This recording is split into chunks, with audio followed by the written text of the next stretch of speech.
I'm about to interview Christopher Tate. Chris has been a trader for over 30 years and he's written some wonderful best-selling books, The Art of Trading and The Art of Options Trading. Chris has been asked to speak at many events and he trades all of the markets.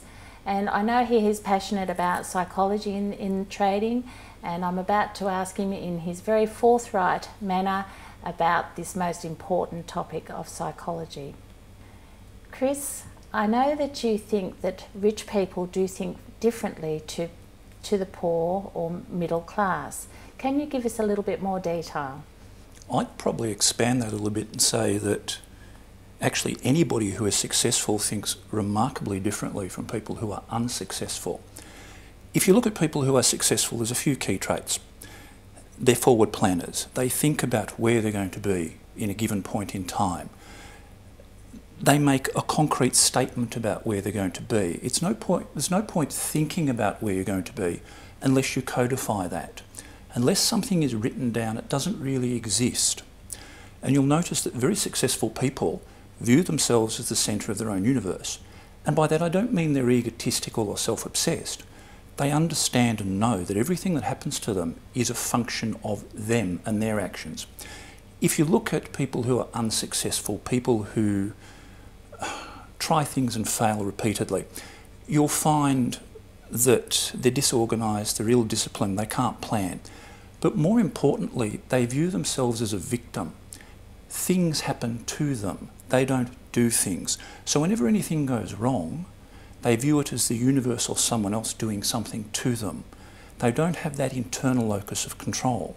The universe does things to them, and they have trouble, therefore, articulating their own view. They have trouble taking control of their own lives.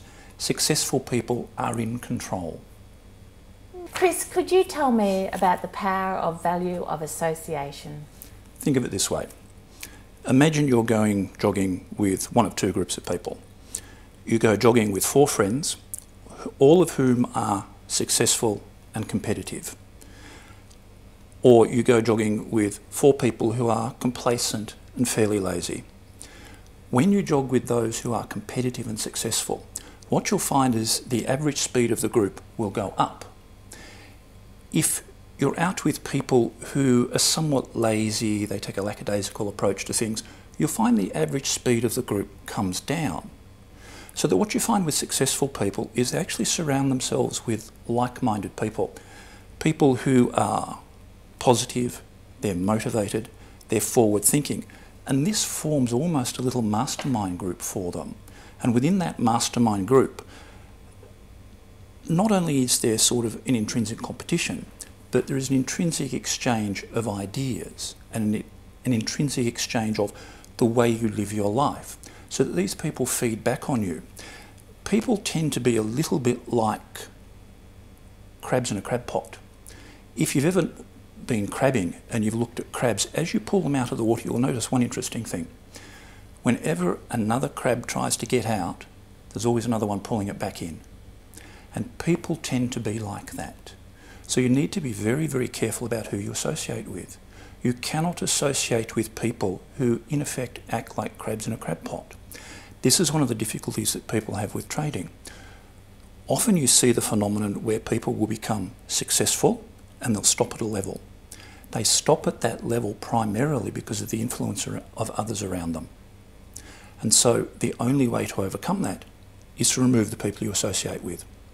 I'm not saying you need to run a sword through your entire social group, but you need to be very, very careful about the sort of people that you deal with on the basis of your trading, that you discuss trading with, that you discuss how successful you are with.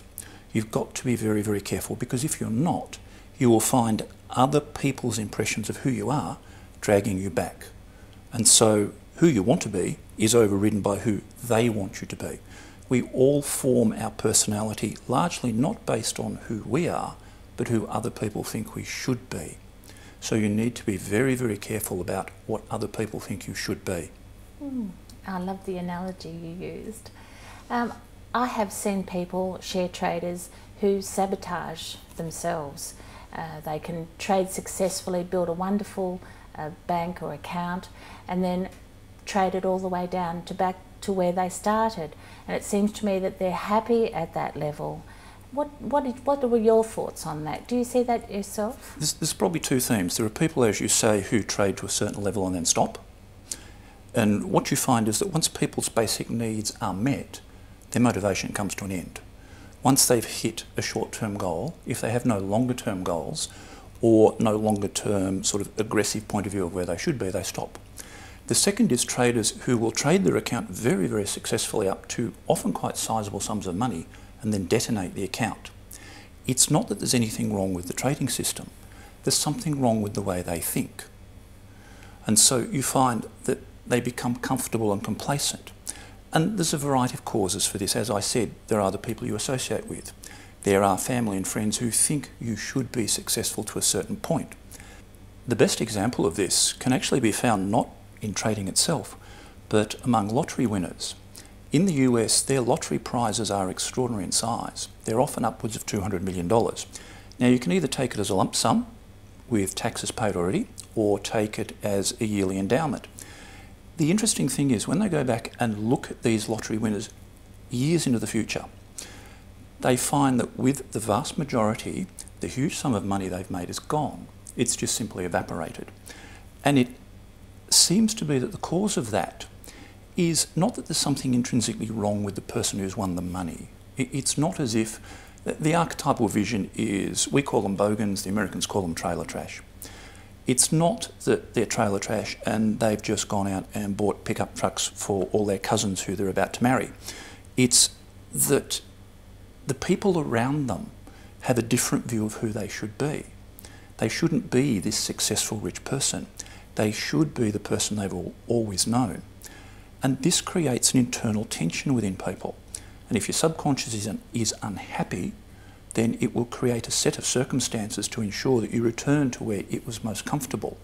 So this is a subconscious problem for people. And from the world of trading, the best example of this is actually Jesse Livermore, who had a remarkable ability to take small sums of money and trade them to vast fortunes. We're talking about a man who in the mid-20s was worth probably in excess of $150 million, which in today's terms is an extraordinary amount of money.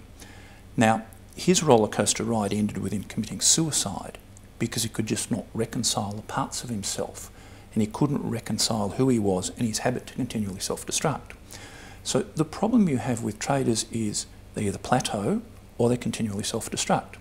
Nothing wrong with the trading system. The trading system's fine. If the trading system didn't work, they wouldn't be able to make money. The problem is their view of themselves and the view of people around them about them. And mixed into this are all sorts of little issues like being comfortable as to where you are, not having a progressive series of goals, not having a continuing series of goals. The goal for most people is, I've gotten to point A, I've bought car B, I'm happy. That's the way they keep score. Traders keep score, and this sounds quite harsh, on the amount of money they make, not on their possessions. You'll find large numbers of traders who are very successful don't surround themselves with toys. They don't view that as important. What they view as important is the size of the account and the returns of the account. So it's a matter of, as I said before, being very careful who you associate with, being a forward thinker and a planner, having a continual series of goals that arc off into the future. The problem here in Australia is that most diaries last for a year. Diaries should last for 5 or 10 years so that you can plan that far in the future. The unfortunate thing for Australians is long-term planning is they ask themselves the question on a Wednesday night, what pub will we go to on Friday? And that's the extent of their planning. That's just absolutely wonderful. It really makes sense too. But before we wrap up, I was just wondering if you could tell us where we where my customers might be able to find some more information on technical analysis. Firstly, they can come and see you. Thank you. There's a few things people should do first, particularly if they're new to technical analysis. First, you can attend the ASX lunchtime lectures. Occasionally they have an interesting speaker, such as myself. Generally, though, it's second-rate economists from brokers telling people how they managed to predict 7 of the last 3 recessions. But occasionally they do have good speakers. The ASX also has a newsletter which does have some interesting bits and pieces in it every now and again. They're free. They can also go along to the Australian Technical Analysts Association. You have to be a little bit careful with free sources of information such as those, because sometimes the quality is not that good. So you have to pick and choose very carefully. The ATAA is a very good resource in terms of a lot of the bits and pieces they offer. And finally, and foremost, they should subscribe to my free newsletter, which they can get from my website, tradinggame.com.au.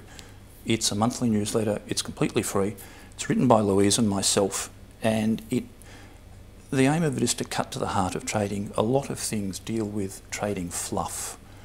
That is, all the noise and bits and pieces that surround trading. They don't actually deal with the nuts and bolts.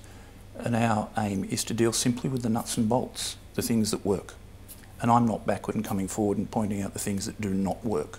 And they are many and varied. Well, I agree that you've given us the information that the difference between success and failure is often just action. And I would suggest that people get off the couch and do come to your website and sign up for those newsletters, because the information in there is qualified and it will help them on their road to success, I'm quite sure. Thank you, Chris. I've really enjoyed speaking to you. Thanks, Janene.